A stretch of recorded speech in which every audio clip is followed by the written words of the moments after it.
Inna ad-dina 'indallahil Islam. Assalamualaikum warahmatullahi wabarakatuh. Semoga Allah merahmati Imam Nawawi beserta semua ulama yang berjasa untuk kita, dan semoga Allah memberkahi Ustadz beserta keluarga, tim serta kaum muslimin dimanapun berada. Amin ya rabbal alamin. Izin bertanya Ustadz, saya sering menasihati adik saya dengan keterbatasan saya, tapi kenapa dia malah menyerang balik saya dengan mengatakan kakak aja dulu begini dan begitu. Rasanya gatal dan panas tangan dan lisan ini kalau digutukan, nyesek rasanya. Bagaimanakah cara menyikapi hal tersebut dan cara efektif untuk bisa beramar ma'ruf nahi mungkar di skop terkecil seperti ini? Jazakallahu khairan. Semoga Allah beri taufik Ustaz dan dalam menjawab pertanyaan. Amin ya rabbal alamin. Ya, terima kasih atas pertanyaannya. Ini adalah ujian keikhlasan. Orang yang ikhlas itu kan dia mengharapkan wajah Allah. Maka ketika dapat feedback yang negatif, tidak akan mempengaruhi dia. Karena memang bukan itu tujuannya. Dia lakukan hanya agar Allah ridho sama dia, sayang sama dia. Maka ketika digitukan sama adik, dia nggak akan terpengaruh. Kata para ulama, al-mukhlis man yastawi indahu al-madi wadzam.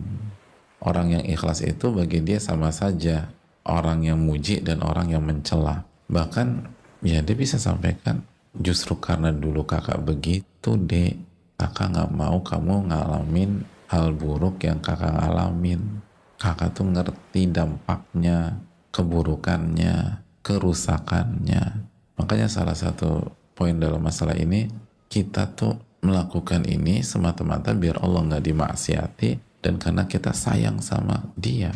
Bilang ini karena kakak sayang sama kamu, bukan karena kakak merasa lebih baik dari kamu. Kakak mah jauh di bawah kamu dek. Jadi yang kamu bilang tuh benar, bahkan baru sebagian. Dosa kakak tuh jauh lebih banyak gitu. Yang membuat masalah itu ketika kita merasa lebih baik dari orang, baik secara terang-terangan maupun secara samar gitu ya, atau kita ingin lebih tinggi atau ingin mencapai sebuah derajat. Itu yang kita akan nyesek kalau diserang balik dan dijatuhkan. Kapan orang merasa sakit ketika dijatuhkan? Ketika merasa berada di tempat yang tinggi. Tapi kalau orang udah merasa rendah dan berada di tempat yang rendah, maka dia nggak akan terasa sakit, atau minimum sedikit banget. Orang yang jatuh ke basement dari lantai 15, gimana rasanya? Sakit. Tapi kalau dia jatuh ke basement dari basement juga, mungkin nggak sakit. Ada orang kepleset gitu di basement, mungkin dia ketawa gitu, padahal jatuh nih orang. Nah ini berarti kita ini berada di lantai berapa? Pernah Syekh Abdul Razak bin Abdul Muhsin Al-Abbad, salah satu ulama akidah di Madinah, hafizahullah, itu beliau dapat laporan dari seseorang. Kata orang ini, Syekh, si Fulan itu ngomongin hal yang buruk tentang engkau. Apa kata Syekh Abdul Razak? Itu aja. Iya itu. Lalu beliau mengatakan secara makna, segala puji bagi Allah yang telah menutup berbagai macam aibku sehingga yang ketahuan cuman segitu. Bisa ada orang kayak begitu ya? Jadi kalau bahasa kita, itu mah baru sedikit kali dari dosa-dosa gua punya dosa jauh lebih banyak gitu kalau bahasa kita tuh.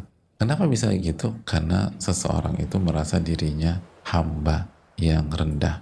Tapi kalau kita merasa diri kita tinggi, ya siap-siap aja gampang sakit hati digituin orang.